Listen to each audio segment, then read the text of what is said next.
Ladies and gentlemen, what's going on? My name is Denanu, and I'm the man with the biggest and the most blackest privilege on YouTube. And with this video here, we're going to be talking about the new Spider-Man game that came out. I just beat it a few days ago, ran through it probably in about a week and a half, and by me being a huge Spider-Man fan, I figured I'd give my thoughts on the game and everything. Particularly, I didn't know how I was going to feel about this game, to be honest. I knew I was going to play it. The game looked damn good and all the trailers and stuff like that.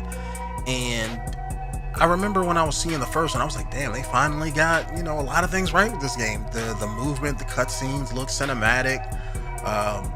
He was actually moving like Spider-Man in the cutscenes when you're web slinging and fighting and things like that. So it had a lot of boxes were being checked, in my wallet, so to speak. And when I started up the game, it was different because I remember reading a little while ago, before the game came out, that they said that they were like, okay, look, we're gonna be doing our own thing. We're not doing a story from the comic books and things like that. But when I started the game, I was like, okay, I can tell exactly what comic book run they're pulling from. They had Mr. Negative, you had Feast, you had a lot of Miles stuff kind of thrown in there that wasn't in there, but it was one of those things where it's like, okay, they made a story up that was a part of this one specific comic book run. And me being that, and since I read that comic book run, that told me certain things as far as part of the story, like with Mr. Negative and his whole game plan and things like that. I think they changed his reasoning behind stuff, like the reason why he was doing what he was doing. And you also had a bunch of other villains in the game, mostly the Sinister Six that show up towards the end of the game. I'll touch on that later. But for the most part, the storyline was just about Mr. Negative and fighting the demons and things like that. It was a damn good game. Let me just state that outright. It was a damn good game. I only think that there's probably 2 or 3 things that I can say about the game that I didn't like. And that was the kind of forced stealth sections with Mary Jane and Miles. And I think the story was damn good, but me being a comic book fan, I kind of predicted damn near a lot of the things that were going to happen. If you've been reading comic books for any really long time, and the origins of the supervillains and the characters, you can guess where the story's going to go. It's normal storytelling, but if you know that, let's say, like, Otto Octavius is Doc Ock, it's like, okay, I can see where this is going. You can see that coming from a mile away. I think that's something that they try to not show you until like the end of the game, but it's like, come on, man. it's not hard. It's not hard to see. But outside of that, they did change up a lot of the stuff. The story was pretty good. You introduced a lot of the same characters that are in the Spider-Man mythos, but at the same time, they changed them. Like, one change I didn't like, and that's the third thing I didn't like, was Mary Jane. They took Mary Jane and made her into Lois Lane. I don't know why they did that, only because to me that kind of rubs it the wrong way, because I know they're going with their own story and everything, right? And I get that, but her character, outside of, let's say, like, everybody else in the game is their normal comic book character. Like, Peter Parker is Peter Parker, May Parker is May Parker, Silver Sable is Silver Sable, Norman Osborn is Norman Osborn. They're all of their characters except when you get to Mary Jane. Her character was Lois Lane. Like, I was surprised I didn't see Superman flying around with how much reporting she was doing. It was one of those things where it's like, okay, well, why did they change her? It's like, I hate to say this, but because it's like I grew up with reading Spider-Man comic books in the 90s, but Mary Jane isn't a big part of Spider-Man no more. Granted, don't get me wrong, like I said, I'm a big fan from the 90s, so I wish she was, but you did not have to have her be the reporter in this movie. You really didn't. She didn't serve any purpose other than just, you know, being that reporter character and being Peter Parker's love interest. I mean, hell, they could have used any other Spider-Man character for her role. Like, you could have used Betty Brant, or one of Peter Parker's new girlfriends that he's had, you know, in the newer run of the comic books since they got rid of Mary Jane. You know, Carly Cooper and a couple of other ones. You could have used anybody he's dated. You know, you could have had it been you know, even somebody who that they don't really, you know, hint at towards like a relationship in the comic books. If you just wanted to change things up, have it be somebody like Liz Allen, or I'm trying to think of somebody in particular, but what I'm saying is, like, the best option probably for that would have been Betty Brant, because she was a reporter somewhat for the Bugle. And I think, you know, they dated at one time or point in the comic book, so you can just easily say that, okay, he's dating her now, or they got together and they were thinking about getting, or they broke up and they're thinking about getting back together, you know, do something like that. They could have did something like that, but they didn't. YouTube, I mean, they just threw Mary Jane into this reporter role, which something that she's never been in any Spider-Man medium. Like, she's always been one particular kind of character, and to me, who knew her character, that kind of just threw me off when I was playing the game. Outside of that, the game was fine. Graphics were on point. Character models were on point. Web slinging around New York was just fun in itself. Outside of that, the mission structure was okay. I didn't feel like the game was it didn't offer a shitty experience. If anything, it made me feel like I was Spider-Man when I was playing it. The only thing I can say about the story is just that I wish that they'd have took the Sinister Six and kind of peppered them throughout the story, because they kind of show up at the end in like the last 30% of the game. And I wish that they were peppered throughout the game, because it's like 60% is like, oh look, we're fighting Mr. Negative and the demons, and then once you arrest him, it's like, okay, well, we need more villains, so here's the Sinister Six, like all of them. You know. And that kind of ties into what somebody was doing at the end of the game, which you know, I won't spoil for you guys, because the end of the game was damn good. Damn good.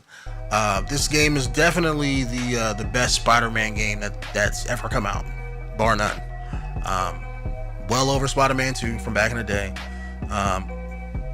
Definitely greater than all the old school Activision games of Spider-Man. The only other one that I would say is not necessarily on par, because it's not in the same vein, but I was a big fan of Spider-Man, what was it called? Edge of Time. I really liked that game. A lot of people like the other game that Beanox came out with. I think, was it Shattered Dimensions? And, well, was it Shattered Dimensions? Because I know they came out with, it was Shattered Dimensions, then there was the Ultimate Spider-Man game, and then there was like another one, and then Edge of Time. They all kind of blend together for me. But I know a lot of people like the other game, not Edge of Time, but I'm somebody who liked Edge of Time versus all the other ones. And I think with that game, that's where it's like, okay, I can see the quality in this game. But that wasn't an open world Spider-Man game. If I had to count open world Spider-Man games, this new Spider-Man game shits on I think all the other ones. I think they made like one, I think, was it one or two more? I know Ultimate Spider-Man was open world, but that was like a shitty version of a game made for kids, kind of. So this damn sure shits on that.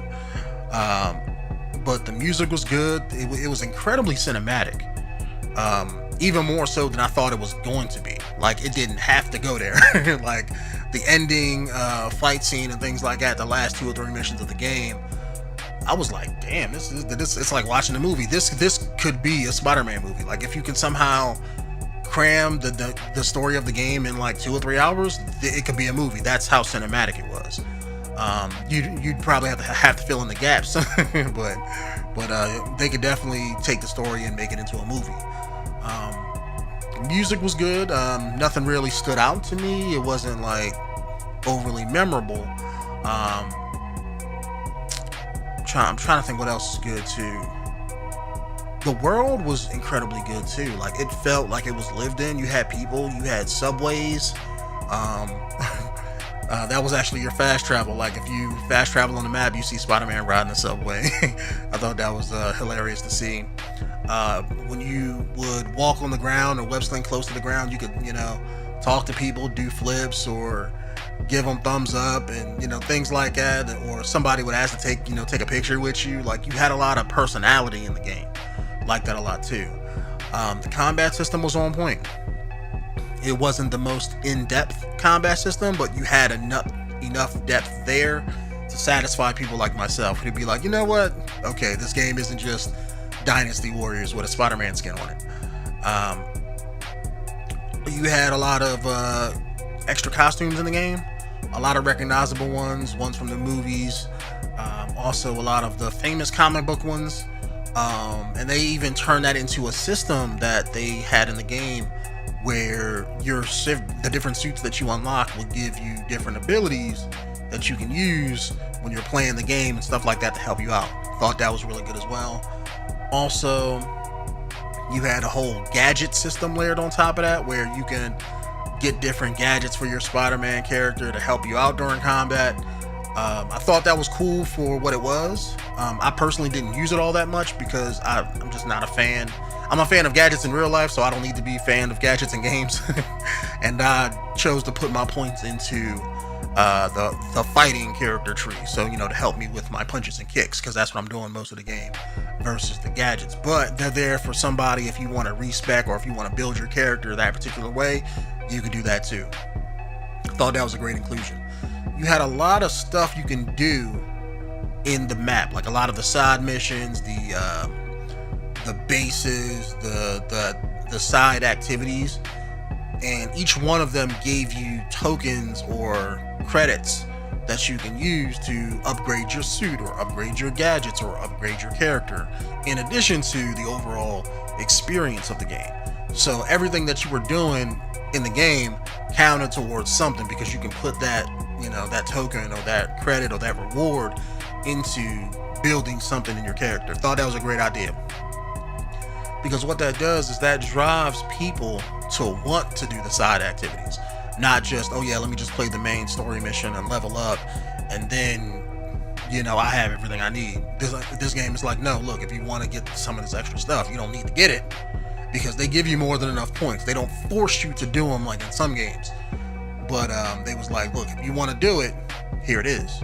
They give you that option. It's a very open-ended game when it comes to the leveling up system, things like that. The only other thing that I can say I didn't really prefer, they had puzzles in the game, like Pipe Mania, the same kind of puzzle game that was in Bioshock 1, I believe, with the pipes in the water and everything. And with that, at first I didn't mind it, but after it got on, it was like, okay, this is kind of redundant. I just want to play the game. But they knew that, because after like a minute or two of being in the puzzle, they just give you a button to skip it. And you have a bunch of accessibility options in the game, to where like you can take the puzzles completely out, or you can take the QTEs out, or you can change stuff. So they knew going in, like, okay, like if you don't like puzzles, here's a way where you don't even gotta do them. I remember first in my LP, I was talking shit about that, but as I was playing the game, it's like, okay, I just want to do stuff that makes me feel like Spider-Man, and that's not solving puzzles, So I appreciate the ability to skip them, so I'm not going to harp too much on that. But it's there for those kind of gamers who like that kind of sort of stuff, They don't force you to do it, like Mass Effect Andromeda with their puzzles.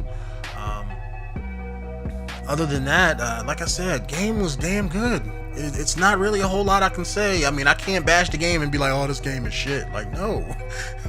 Not this one. Definitely contender for Game of the Year. Definitely. I don't know if it's going to hit that. I think we had a lot of big games, or at least a few big games drop this year. But this definitely may be, well, I can't even say it's going to be the top of PlayStation. Because, I mean, we had God of War come out earlier this year. And that was fuck. You know, that was damn good too. God of War might be Spider-Man out for Game of the Year, just saying. But anyways, fellas, let me know if what you guys think of the game down in the comments below, and if you guys want to see me talk about anything specifically, also let me know down in the comments below. I play a lot of stuff video game wise, usually anything other than sports games. So if you guys want me to talk about, you know, a particular game, I'll buy it, I'll play it, and then give my opinion on it. That's, you know, definitely no problem. So my name is the Nanu, and I'm the man with the biggest and the most blackest privilege on YouTube. And I will see you guys in the next one. Peace out.